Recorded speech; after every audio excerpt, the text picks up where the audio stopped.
Idemo sa lepim stvarima. Leto je, tropske temperature i gde će većina Beograđana današnji dan provesti, oni koji su u gradu, naravno na rekama i izletištima. Stotinak plovila, kažu najveće srpske regate, reka, rečni ekološki karavan, juče je uplovila i u Beograd, inače krenula iz Stare Pazove i bili su negdje u tročasovnoj vožnji kroz Beograd, a onda su se preko Tamiša uputili ka Pančevu i napustili nakratko prestoničke teritorijalne vode. Danas iz Pančeva uputili su se ka Grockoj. Uplovljavaju u Grocku i to će ujedno značiti negde i prvi dan zvanično ovogodišnjih gročanskih svečanosti. Pa će opština Grocka i ovog jula i početkom avgusta biti sinonim zaista za bogat, vrlo bogat kulturni i zabavni program. Sa nama Stefan Bilberović ispred opštine Grocka. Dobar dan. Dobar dan i vama. Dobro došli. Hvala što ste Rekao malo čas, dobro ste se opremili, čak i majice imate sa... Pa, ljudi iz opštine su mi rekli da bolje da ovako dođe malo da predstavim bolje i u lepšem svetlu. Jeste. Obično u Grockoj tako neke priče, stalno neki problemi, stalno ovo ono, ali evo... Ali ima mnogo lepih sadržaja Grocka, o tome smo pričali i prošle nedelje. Kažite mi, da li su plovila stigla do Grocke? Pa koliko sam čuo malo pre, kad sam se čuo telefonom, mislim da pristižu upravo. Je li ovo najveća srpska regata? Tako su nam rekli. Pa oni su rekli da jeste. Sad mi, pošto mi ne organizujemo, mi ih samo primamo i dočekujemo. Znam, ih primate baš danas, oko 350 ljudi je došlo tih takmičara. Mi ćemo tamo da ih ugostimo. Oni će da prošetaju malo Grockom. Eto, to je neki način. Ove godine smo smislili da malo prezentujemo Grocku u mnogo lepšem svetlu, jer tamo zaista ima šta da se vidi. Tako da, eto, to je neki nezvanični početak 46. gročanskih svečanosti koje organizujemo ove godine. Večeras se zvanično otvara u 20 časova nastupom pevača amatera. Ja moram samo da napomenem da ove godine, pošto znate situaciju sa budžetom, da je to zaista dosta skraćeno, mi smo morali skromnije da napravimo, ali zaista je jedan veoma bogat program. Možda neće biti nekih velikih estradnih zvezda, ali zaista ima programa u svih 5 dana, za svakog ima po nešto. Znači, večeras imamo pevača amatera, a sutra imamo zaista jedan divan događaj, preko 40 old-timera će napraviti svoju izložbu u centru Grocke. Oni će inače ići po celoj opštini, proći će kroz Vinču, proći će kroz Leštane, Kaluđericu, a zatim će 4 sata ostaviti svoje automobile u Gročanskoj čarši gde će ljudi moći da obilaze, da se slikaju i da pogledaju kako to izgleda. I to je sportski dan, tako ste ga nazvali? To je sportski dan zato što sutra imamo i neke prateće manifestacije kao što je finale turnira u fudbalu, poznatog gročanskog turnira u fudbalu. Samo da napomenem, nisam rekao, večeras u 10 časova nastupit će kursadžije, gde očekujemo zaista mnogo naroda, kao i prošle godine. Znači, oni su zaista oduševili, pa smo odlučili i ove godine da ponovimo, što se kaže. Dobro, sutra nas očekuje etno dan.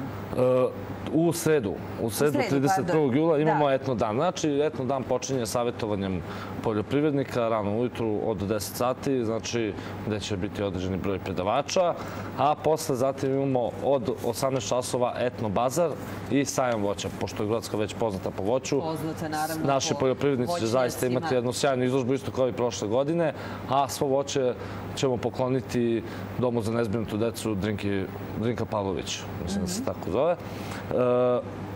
Također, ono što je zanimljivo, tradicionalno takmičenje za najbolju rakiju u Kajsijevaču, gde ćemo imati prateći muzički program, gde će tročlani žiri odlučiti koja je najbolja rakija i ove godine sad ima dosta prijava pa ćemo da vidimo. Sigurno će biti dobro. Mnogi će poželiti baš tog dana da budu u Grockoj, ali svi oni najmlađi i najslađi Gročani će poželiti da 1. avgusta budu deo gročanskih svečanosti. To je možda i prvi put da u gročanskih svečanostima ubacimo tako neki raspored gde svaki dan nosi nešto svoje. Tako da smo 1. avgusta odlučili da to bude dečiji dan, gde će biti najaktuelniji Peđolino koji će zabavljati decu, održati svoju predstavu. Biće tu i maskembal. Zatim imat ćemo baby maraton, baletske tačke.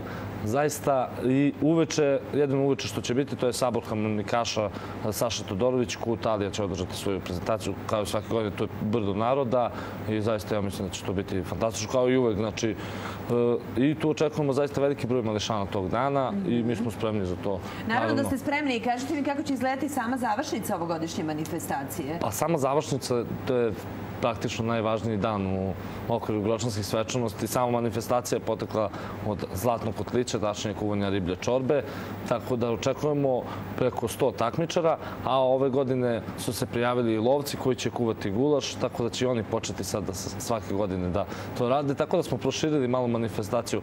Možete vidjeti iz ovoga da u stvari ove godine smo se više asocirali na naše ljude sa naše teritorije opštine da pokažu svoj neki talent i potencijal nego što smo dovodili sa strane. I to će biti praksa i narednih godina. I verujte mi, za skromnog novca može da se napravi jedna fantastična manifestacija. A uveče, kad je završno veče, od 8 časova imat ćemo estradni program. Nastupit će Aleksandra Dabić, koja inače živi na teritoriji opštine Grocka. Stvarno? Da, ona je sa Grocke. I nam je čast da nju pozovemo da nam peva. Prošle godine, ne znam, i prošle godine je pevala, međutim, prošle godine smo imali neko nevreme, tako da nije uspela, ali ove godine će imati svoju priliku da se pokaže pred svojim Gročanima. Također pevač Igor Lugunjić, koji također sa naše teritorije opštine. I pevaće Bojan iz Grocke, tako mu umetničko ime. On je isto sa teritorije opštine Grocka. Jedino od pevača sa strane biće Katarina Živković i Ekstra Nena. Tako da, eto, i imat ćemo isto to veče na Bini dečju modnu reviju, gde će firme sa teritorije opštine Grocka da predstave svoje kolekcije. Pa fenomenalno. Grocka se predstavlja u najlepšem mogućem svetlu i tako bi i trebalo zaista da date onako lični, kako bismo to rekli, pečet celoj ovoj priči. Zato se i zovu Gročanske svečanosti, jel da? A da ugostite po nekog iz drugih delova grada, zašto da ne? U svakom slučaju, ovo jeste manifestacija koja predstavlja Grocku, ali manifestacija posvećena i namenjena svim Beograđanima. Dakle, pozivaju se svi. U ovim vrelim danima, pogotovo pored Dunava, prava mala oaza. Naravno, divna oaza. Znači, zaista svakog dana ima za nekog po nešto, svako može da dođe, da bude popodne. Mi možda nemamo te smeštene kapacitete, nažalost, da dovedemo, da dođe neki turista, pa sada ostane 3-4 dana, ali svaki Beograđanin može kolima da prošeta predveče, ali sigurno mi očekujemo veliki broj posetilaca. Svako može u ovoj priči pronaći svoj ugao, definitivno za svakog po nešto. Tradicionalne 46. Gročanske svečanosti od 29. jula do 2. avgusta. Vama hvala mnogo. Evo, ja sam za kraj emisije. Pa vi ste divni. Gročani su inače poznati po svojoj, hvala vam mnogo, po svojoj ljubaznosti.